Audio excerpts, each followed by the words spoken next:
The broadcast is now starting. All attendees are in listen-only mode. Hi everyone, this is Tyler with Ain Win and Foreclosures Club, and we have a presentation today about sandwich lease options. For this presentation, we have Thane Lance presenting. Thane, you there? I'm here, Tyler. Hello, everyone.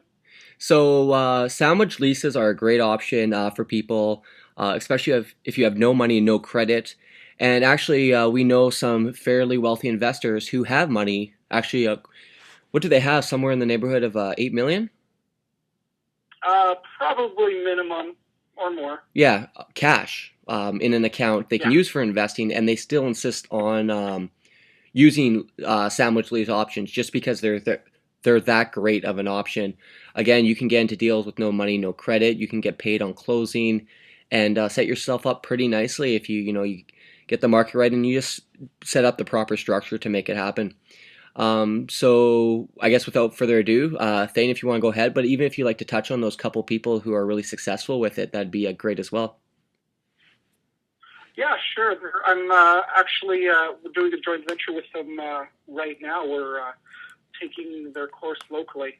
And the nice thing about sandwich lease is it applies across Canada. So leases, lease options, rent-to-own programs work across any place across Canada. I'm going to be the best term to use is rent-to-own. Not necessarily lease option, but it's well known in the industry that these are called sandwich lease options. So everyone uses this terminology. I'll use the same terminology, but when you go to set them up, they're always rent-to-own programs within Canada. So because we don't really necessarily do lease options in Canada. So I'll tell you the difference and the differentiation, how to set everything up. And yeah, that's a large local group of investors. They've specialized in sandwich leases over time, and they've got about 400 under contract right now, paying them down payments, paying them monthly rents, and paying them a large profit at the back end when the projects all sell to final end users and close out. And this is in Vancouver, British Columbia, Canada. So this is local stuff. And it's at very high prices. So you can make this stuff work at a $500,000, $600,000, $700,000 property. So it's a way to make anything cash flow, like on a properly set up rent-to-own sandwich lease basis. So it's a tool you can use anywhere. It can work here. It can work easier wherever you're at. If your average house price is $200,000, this would be a piece of cake. Or $250,000. There's even more people that can qualify and take advantage of your sandwich lease or rent-to-own program. And that's such a great point. So if they're doing it in Vancouver, like a lot of people, they're saying Vancouver is the most expensive real estate in North America. And like I can say right now, I'm in Florida, and properties here are like $250. You get something on the water for $1 million. In Vancouver, something on the water would be far more than $1 million with like an amazing oceanfront view. And it goes higher as well. But again, like these people are making it work in Vancouver. Vancouver is their home city, and this is where they're doing it. I think their office is just out of downtown. But again, a great strategy and a great way to make money from nothing. Yeah. So let's go into the details on it and how you can literally take a average condo in the average city and earn about $50,000 to $100,000 worth of profit from it. So let's go through. And with no money and no credit out of your pocket. So welcome to the Real Estate JV Club and Association with Foreclosures Club, how to sandwich lease option your way to a fortune. So this is what we're going to go over first. This is more of a basic introduction today. And as we go into future presentations, we may go into how to market a bit more for lease options, how to put the technical details on them. But first I want to give you the basics of how it works, and how you go from sellers and renters, and then you're the person in the middle putting deals together. So you're going to be the deal maker with this investing tactic, let's call it. So without further ado, let's get started. So what is a lease option or a rent to own? Again, in Canada, we always want to use the term rent to own. So, but in the general education, real estate investing education world, they're always called lease options. So just get familiar with both terms when you're talking to lawyers, when you're talking to end users, when you're talking to real estate agents, it's always rent-to-own program. So lease option is an agreement to rent with a contract to purchase in the future with terms and conditions. So there are always, to make it legal within Canada, two parts to a lease option agreement or a rent-to-own agreement. There's an option, there's a agreement to lease, like a standard rental lease, a rental agreement.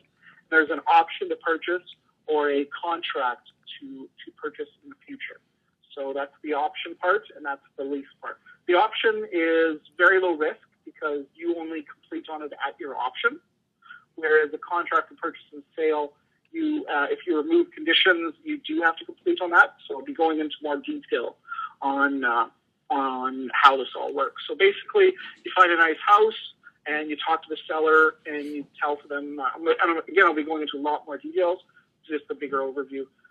You say, I'd like to rent from you this property, and then you sign a rental agreement that says you can rent it for, say, $1,000 for 5 years. So you have that in place.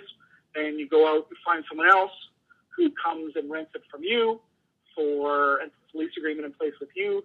So they rent it for $1,200. So you're making it $200.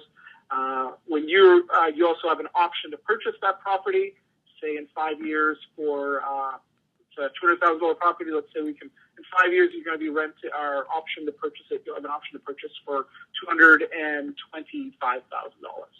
So you put that in place. Then you find that renter coming to you. They rent it for $1,200, and they agree to buy it at $250,000, and then they $250,000 in 5 years, and and then they give you $20,000 down payment. So what you've just done is instantly created a bunch of cash for yourself. So you're making a profit of $200, and you're in their down payment goes against the future purchase price, but the down payment goes right in your pocket of $20,000, and then you get the spread of the purchase price and what you're buying it for and what you're selling it for. So you're buying it for $225, you're selling it for $250, plus you've paid down the mortgage every single month as well. So you get probably 20 plus 50. Plus 50 or plus 25, so like $60,000 in profit on that deal with no money and no cash out of your pocket. So what is a lease? It is a bilateral, so it means between two people, contract, between the owner of a property, so the landlord or the lessor, the person providing the lease or the rental agreement, and the person who wants the property, the tenant or the leasee. So you have two people. You're going to have a contract in place as a deal maker, and then someone's going to have a contract in place with you. So basically, there's going to be a slice of bread, which is the the seller. There's you in the middle with the meat in the sandwich, and then there's a renter coming from you, a rent-to-own client, who's going to be buying the property at the end of the period, and that's the other piece of bread. So you're right in the middle between these two parties. It's a little complicated. There's definitely legal agreements involved, but it's extremely profitable because there's usually nothing out of pocket for doing these deals. So and you lots of profit on the back end.